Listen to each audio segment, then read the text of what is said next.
1945 সালের 16 জুলাই ভোরের আলো তখনও পুরোপুরি ছড়িয়ে পড়েনি। আমেরিকার নিউ মেক্সিকো মরুভূমিতে কয়েকজন বিজ্ঞানী নিঃশব্দে অপেক্ষা করছিলেন এক ঐতিহাসিক মুহূর্তের জন্য।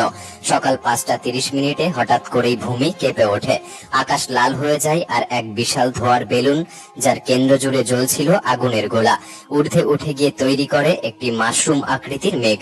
মনে হচ্ছিল যেন সূর্য নিজেই পৃথিবীতে নেমে এসেছে। এই দৃশ্য যখন বিজ্ঞানী রবার্ট ওপেনহাইমার দেখতে পান, তিনি একটি কথাই বলেন, এবার আমি মৃত্যুর রূপ ধারণ করেছি, এই পৃথিবীর ধ্বংসকারী। তবে এই ঘটনাটি ছিল একটি পরীক্ষার ফলাফল মাত্র। এবার এই অস্ত্র বাস্তবে ব্যবহার হতে চলেছে। ঠিক 20 দিন পর 1945 সালে 6 ও 9 আগস্ট এই মারণাস্ত্র জাপানের হিরোশিমা ও নাগাসাকিতে নেমে আনে এক ভয়ঙ্কর মৃত্যু বার্তা। এক মুহূর্তেই বাষ্পে পরিণত হয় প্রায় 1.5 লাখেরও বেশি মানুষ, এবং পরবর্তী 2 মাসে তেজস্ক্রিয়তার ফলে মৃত্যু হয় আরো লক্ষাধিক মানুষের। বেঁচে যাওয়া অনেকে চিরজীবনের জন্য আক্রান্ত হন ক্যান্সার, পঙ্গুত্ব আর দগ্ধ শরীরের যন্ত্রণায়। এই বিপর্যয়ের খবর শুনে, যার সূত্র ধর্ম E=mc² দিয়ে রবার্ট ওপেনহাইমার পারমাণবিক বোমার ভিত্তি তৈরি করেছিলেন, বিজ্ঞানী আলবার্ট আইনস্টাইন তিনি গোটা দিন ধরে লিটারেলি কেঁদেছিলেন। কারণ সেই মুহূর্তেই মানুষ বুঝতে পেরেছিল, যখন বিজ্ঞান থেকে মনুষ্যত্ব হারিয়ে যায়, তখন সেটি এক নিষ্ঠুর দানবে পরিণত হয়। বর্তমান সময়ে আমরা সবাই জানি পারমাণবিক বোমা কতটা ভয়ঙ্কর, কিন্তু আমরা অনেকেই জানি না এই পারমাণবিক বোমার ভেতরে ঠিক কি ঘটে যখন এটি বিস্ফোরিত হয়, কিভাবে এই ধ্বংসের শক্তি আসলে তৈরি হয়। আক্ষরিক অর্থে আজকের ভিডিওতে আমরা জানাবো কিভাবে কাজ করে এই ডেথ মেশিন, আর কিভাবে কিছু ইউরেনিয়াম বদলে দিয়েছিল আমাদের পুরো মানব ইতিহাসকে। ভিডিওটি অনেক ইন্টারেস্টিং হতে চলেছে, তাই সম্পূর্ণ দেখার অনুরোধ রইল। আর নতুন বন্ধুরা অবশ্যই পাশে থাকা সাবস্ক্রাইব লেখাটি প্রেস করে বেল আইকনের অল অপশন সিলেক্ট করুন। 1945 সালে 6 আগস্ট জাপানের হিরোশিমায় যে বোমাটি ফেলা হয়, সেটি ছিল লিটল বয় নামের একটি পারমাণবিক বোমা। আর এর 3 দিন পর নাগাসাকিতে ফেলা হয়েছিল ফ্যাটম্যান নামের একটি বোমা, এবং এই 2 বোমার মধ্যেই লুকিয়েছিল আধুনিক বিজ্ঞানের সবচেয়ে ধ্বংসাত্মক আবিষ্কার। লিটল বয়ে ব্যবহৃত হয়েছিল ইউরেনিয়াম 235 আর ফ্যাটম্যানে প্লুটোনিয়াম 239। এই দুটি উপাদানই একটি বিশেষ বৈজ্ঞানিক প্রক্রিয়ার মাধ্যমে কাজ করে, যার নাম নিউক্লিয়ার ফিশন বা পরমাণু বিভাজন। ফিশন বা বিভাজন প্রক্রিয়ায় একটি ইউরেনিয়াম বা প্লুটোনিয়ামের পরমাণুতে নিউট্রন ছুড়ে দিলে সেই পরমাণুটি ভেঙে যায়, এবং তার ভেতর থেকে বেরিয়ে আসে প্রচন্ড শক্তি ও আরো কয়েকটি নিউট্রন। এই নতুন নিউট্রনগুলি আবার অন্য পরমাণুগুলির দিকে ছুটে যায়, সেগুলিও ভেঙে পড়ে এবং আরো নিউট্রন তৈরি করে। এভাবে প্রতিটি ভাঙনের সঙ্গে সঙ্গে শক্তির বিস্ফোরণ বাড়তেই থাকে, যে প্রতিক্রিয়াকে বলা হয় আনকন্ট্রোল চেইন রিঅ্যাকশন, যা রোখা যায় না যতক্ষণ না সব ইউরেনিয়াম শেষ হয়ে যাচ্ছে। এই বিজ্ঞানটা যদি আরো সহজভাবে বুঝতে হয়, তাহলে ভাবুন একটি গ্যাস সিলিন্ডার যা খুব শক্তভাবে বন্ধ করে রাখা হয়েছে, আর ভেতরে ক্রমাগত চাপ বাড়ানো হচ্ছে। আপনি জানেন না কখন সেই চাপ সহ্যের সীমা ছাড়িয়ে যাবে এবং বিস্ফোরণ ঘটাবে। ঠিক তেমনি ইউরেনিয়াম 235 বা প্লুটোনিয়াম 239 হলো এমনই এক উপাদান যা দেখতে নিরীহ হলেও ভেতরে থাকে অগাধ শক্তি।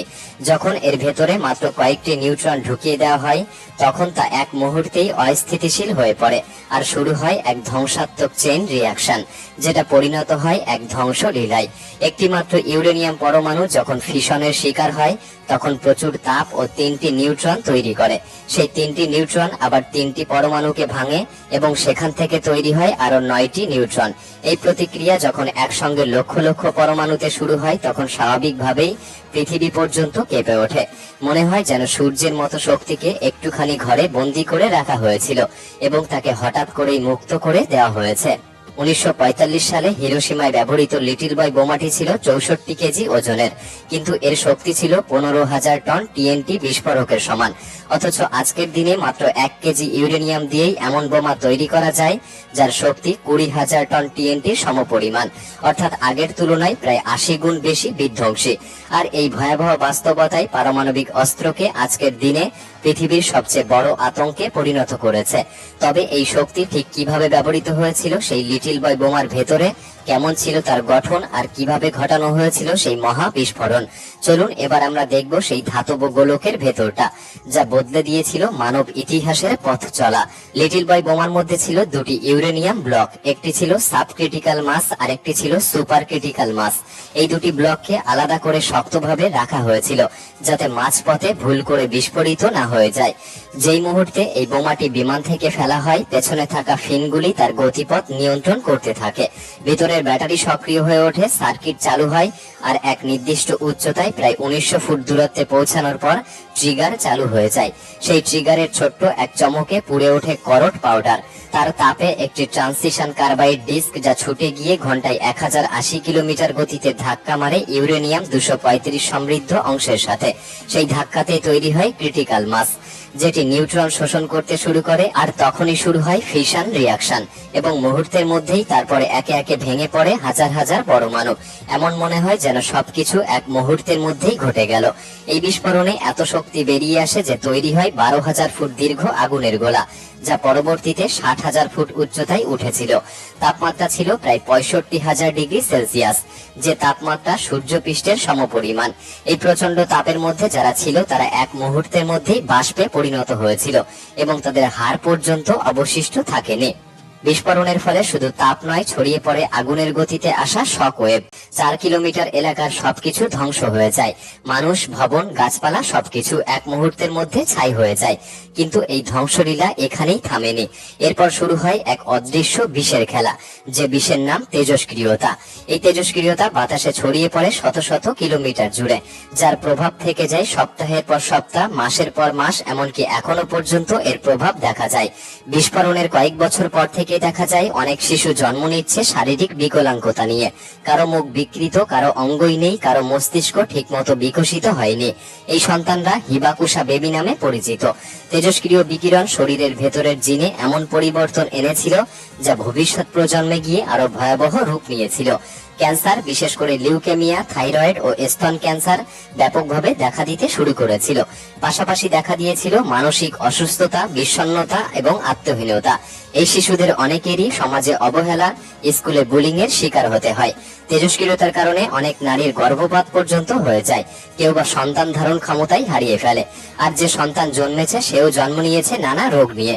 এই তেজস্ক্রিয়তা ছিল এমন এক নীরব বিষ, যা শুধু মানুষ নয়, পুরো প্রজন্মকে ধ্বংস করে দিয়েছিল। আজও জাপানের কিছু পরিবার সেই যন্ত্রণার উত্তরাধিকার বয়ে চলেছে, এক অপরাধের দায় মাথায় নিয়ে, যে অপরাধ তারা কোনোদিনই করেনি। এই বোমাটি শুধুই একটি বিস্ফোরণ ছিল না, এটা ছিল মানবতার মুখে এক চরম অপমানের থাপ্পড়। এই ধ্বংসযজ্ঞ দেখে এই বোমার নির্মাতা রবার্ট ওপেনহাইমারের মনে দগ্ধ অনুশোচনার আগুন জ্বলে উঠেছিল। জীবনের বাকি সময় তিনি বিশ্বজুড়ে একটাই কথা বলতে থাকেন, এই বোমা থামাতেই হবে, এখনই থামাতে হবে। কিন্তু বিজ্ঞানের সেই কণ্ঠ, যে কণ্ঠ সতর্ক করেছিল মানবতাকে, তা চিরদিনের জন্য চাপা পড়ে গিয়েছিল নোংরা রাজনীতির তলায়। আজ পৃথিবীতে প্রায় 12,500 এর বেশি পারমাণবিক অস্ত্র রয়েছে, আর এর প্রত্যেকটি সেই 1945 সালের বোমার চেয়ে 1000 গুণ বেশি বিধ্বংসী। বিশ্বের প্রায় 10টি দেশ এই ভয়াল দানবকে নিজের কোলে পুষে রেখেছে, ঠিক যেন এক হাতে খোলা পেট্রোল আর অন্য হাতে আগুনের ফুলকি। আপনি জানেন না কখন এই দুই হাত একসাথে মিলবে আর ধ্বংস নামবে পৃথিবীর বুকে। আজ 80 বছর কেটে গেছে হিরোশিমা নাগাসাকির সেই কালো দিনের ঘটনা। এরপর আর কখনো কেউ এই দানবকে ব্যবহার করেনি, শুধুই ভয় দেখিয়েছে। কিন্তু প্রশ্ন হলো, আমরা কি সত্যি পারবো নিজেদেরকে কন্ট্রোল করতে? এই মারণ অস্ত্র কি চালানোর সাহস আর কেউ কোনোদিন করবে না, নাকি ভাগ্যের ভরসায় আমরা বেঁচে থাকবো? সোশ্যাল মিডিয়ার কমেন্ট বক্সে একে অপরের কমেন্টে বিদ্রোহমূলক কমেন্ট না করে শান্তিমূলক কমেন্ট করার চেষ্টা করুন, কারণ দিন শেষে আমরা সাধারণ মানুষ। কোনোদিন এই অস্ত্র কোনো দেশ ব্যবহার করলে আমরা সাধারণ মানুষরাই আগে মরব। এখন সিদ্ধান্ত আপনার। এই পৃথিবীতে পারমাণবিক অস্ত্র থাকা উচিত কি উচিত না, একবার নয় বারবার ভাবার মতো প্রশ্ন। আপনার কি মনে হয়? আমাদের কমেন্ট বক্সে লিখে জানাতে পারেন। ভিডিওটি ভালো লাগলে একটি লাইক করতে পারেন, চ্যানেলটি সাবস্ক্রাইব করে রাখতে পারেন। তাহলে দেখা হচ্ছে পরবর্তী নতুন একটি এপিসোডে। ধন্যবাদ।